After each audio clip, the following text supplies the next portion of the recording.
ಶಾಸಕ ಸ್ಥಾನ ವಂಚಿತ ಕೆ. ಶ್ರೀನಿವಾಸ ಗೌಡರಿಗೆ ಸೂಕ್ತ ಸ್ಥಾನಮಾನಕ್ಕೆ ಡಿಸಿಸಿ ಕಾರ್ಯಾಧ್ಯಕ್ಷ ಊರಬಾಗಿಲು ಶ್ರೀನಿವಾಸ್ ಒತ್ತಾಯ. ಸುದ್ದಿಯ ವಿವರ.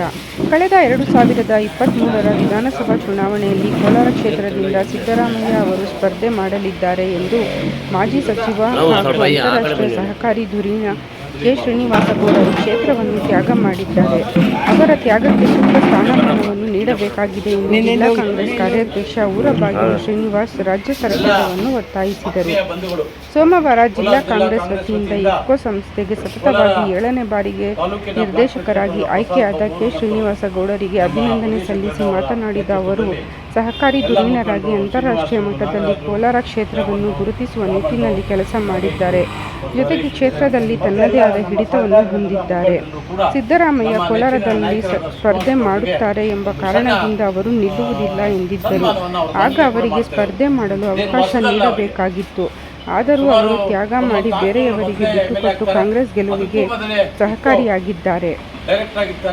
ಅಂತಹವರಿಗೆ ಮುಂದಿನ ದಿನಗಳಲ್ಲಿ ಸಿಎಂ ಸಿದ್ದರಾಮಯ್ಯ, ಡಿಕೆ ಶಿವಕುಮಾರ್ ಹಾಗೂ ಮಾಜಿ ಕೆಎಚ್ ಮುನಿಯಪ್ಪ ಕಾಂಗ್ರೆಸ್ ನಾಯಕರು ಅವರನ್ನು ಎಂಎಲ್ಸಿ ಮಾಡಿ ನ್ಯಾಯ ಒದಗಿಸಬೇಕಾಗಿದೆ ಎಂದರು. ಕೋಲಾರ ತಾಲೂಕಿನ ಅಣ್ಣಿಹಳ್ಳಿ ಸೊಸೈಟಿ ಮೂಲಕ ಸಹಕಾರಿ ಕ್ಷೇತ್ರಕ್ಕೆ ಬಂದ ತಾಲೂಕು ಜಿಲ್ಲಾ ಪರಿಷತ್ ಸೇರಿದಂತೆ ಕೋಲಾರ ವಿಧಾನಸಭಾ ಕ್ಷೇತ್ರದಿಂದ 4 ಬಾರಿ ಶಾಸಕರಾಗಿ ರಾಜ್ಯದಲ್ಲಿ ಕೃಷಿ ಸಚಿವರಾಗಿ ಕೆಲಸ ಮಾಡಿದ್ದಾರೆ. ನವದೆಹಲಿಯ ಇಫ್ಕೋ ಸಂಸ್ಥೆಗೆ ಸತತವಾಗಿ 7ನೇ ಬಾರಿಗೆ ನಿರ್ದೇಶಕರಾಗಿ ಆಯ್ಕೆಯಾಗಿದ್ದಾರೆ. ಇವರು ಸಂಸ್ಥೆಯ ಅಧ್ಯಕ್ಷರಾಗಿ ರೈತರಿಗೆ, ವಿದ್ಯಾರ್ಥಿಗಳಿಗೆ ಶಿಕ್ಷಣ, ಆರೋಗ್ಯಕ್ಕೆ ಆರ್ಥಿಕ ನೆರವು ನೀಡಿದ್ದಾರೆ. ತಮ್ಮ ಸಹಕಾರಿ ಮತ್ತು ರಾಜಕೀಯ ಕ್ಷೇತ್ರದಲ್ಲಿ ಯಾವುದೇ ಕಪ್ಪು ಚುಕ್ಕೆ ತರದ ರೀತಿಯಲ್ಲಿ ತಮ್ಮದೇ ಆದ ಹಿಡಿತವನ್ನು ಸಾಧಿಸಿದ್ದಾರೆ. ಇಂತಹವರಿಗೆ ಸರ್ಕಾರ ಗುರುತಿಸಿ ಸೂಕ್ತ ಸ್ಥಾನಮಾನವನ್ನು ನೀಡಬೇಕಾಗಿದೆ ಎಂದು ಸರ್ಕಾರವನ್ನು ಒತ್ತಾಯಿಸಿದರು. ಈ ಸಂದರ್ಭದಲ್ಲಿ ನಗರದ ಬ್ಲಾಕ್ ಕಾಂಗ್ರೆಸ್ ಅಧ್ಯಕ್ಷ ಪ್ರಸಾದ್ ಬಾಬು, ಗ್ರಾಮಾಂತರ ಬ್ಲಾಕ್ ಅಧ್ಯಕ್ಷ ಉದಯ್ ಶಂಕರ್, ಮುಖಂಡರಾದ ನಾಗರಾಜಗೌಡ, ಹಾರೋಹಳ್ಳಿ ಶ್ರೀನಿವಾಸ್, ನಾಗೇಶ್, ರಾಮಣ್ಣ, ತ್ಯಾಗರಾಜ್, ಹರೀಶ್ ಮುಂತಾದವರು ಉಪಸ್ಥಿತರಿದ್ದರು.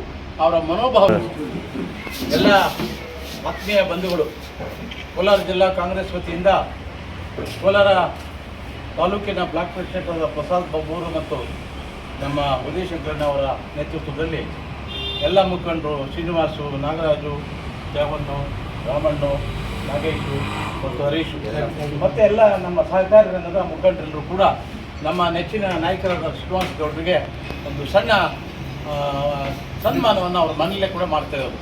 ಇದೇನು ಹೊಸದಲ್ಲ. ಅವರಿಗೆ ಸುಮಾರು 94ರಲ್ಲಿ ಮೊದಲೇ MLA ಆಗ್ತಾರೆ. ಅದಕ್ಕೂ ಮೊದಲೇ ಇಫ್ಕೋ ಡೈರೆಕ್ಟರ್ ಆಗಿರ್ತಾರೆ.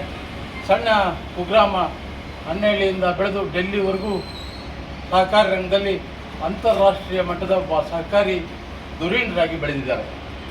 ಅವರು ಅನೇಕ ಸಾರಿ ಜನರ ಅನುರಾಗಿಯಾಗಿ 4 ಸಾರಿ ಸತತವಾಗಿ ಕೋಲಾರ ಕ್ಷೇತ್ರದಲ್ಲಿ ಶಾಸಕರಾಗಿದ್ದರು.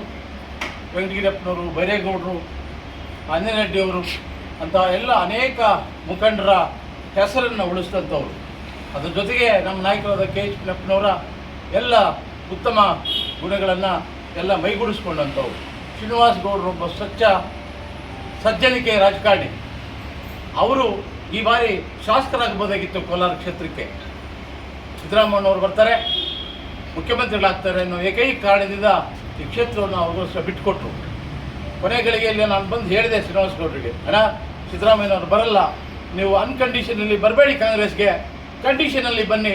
ಸಿದ್ದರಾಮಯ್ಯನವ್ರು ಬರ್ದಿದ್ರೆ ನನಗೆ ಅವಕಾಶ ಮಾಡಿಕೊಡ್ಬೇಕು ಅಂತ ಬನ್ನಿ, ಆಗ ನಿಮ್ಗೆ ಅವಕಾಶ ಮಾಡಿಕೊಡ್ತಾರೆ, ನೀವು ಗೆಲ್ತೀರಿ. ಅವ್ರು ಈ ಸಾರಿ ಗೆದ್ದಿದ್ರೆ ಈ ಸರ್ಕಾರದಲ್ಲಿ ಮಂತ್ರಿಗಳಾಗಿರೋರು. ಈ ಕ್ಷೇತ್ರಕ್ಕೆ, ಈ ಜಿಲ್ಲೆಗೆ ಅಪಾರವಾದ ಸೇವೆಯನ್ನು ಕೊಡ್ತಕ್ಕಂಥ ಅವರ ಮನೋಭಾವ ಇತ್ತು. ಹಾಗಾಗಿ ಅವರಿಗೆ ಅನ್ಯಾಯ ಆಗಿದೆ. ಅವ್ರ ತ್ಯಾಗಕ್ಕೆ ಸರಿಯಾಗಿ ಬೆಲೆ ಕೊಡಬೇಕು.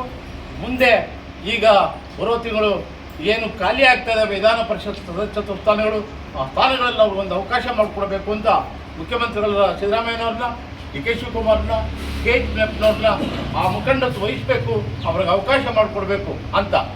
ಆದರೆ ಅವರಿಗೆ ತೃಪ್ತಿ ಇರ್ತಕ್ಕಂಥ ಸಹಕಾರ ರಂಗದಲ್ಲಿ 7ನೇ ಬಾರಿ ಇಫ್ಕೋ ನಿರ್ದೇಶಕರಾಗಿದ್ದಾರೆ. ಅವರು ಇಫ್ಕೋ, ಕ್ರಿಪ್ಕೋ, ಕರ್ನಾಟಕದ ಫೆಡರೇಷನ್ನು ಮತ್ತು ಈಗ ಹಾಲಿ ಇಫ್ಕೋ ಟೋಕಿಯೋ ಸಂಸ್ಥೆಯ ಸುಮಾರು 13-17 ವರ್ಷಗಳಿಂದ ಅಧ್ಯಕ್ಷರಾಗಿ ಮುಂದುವರಿತಾ ಇದ್ದಾರೆ.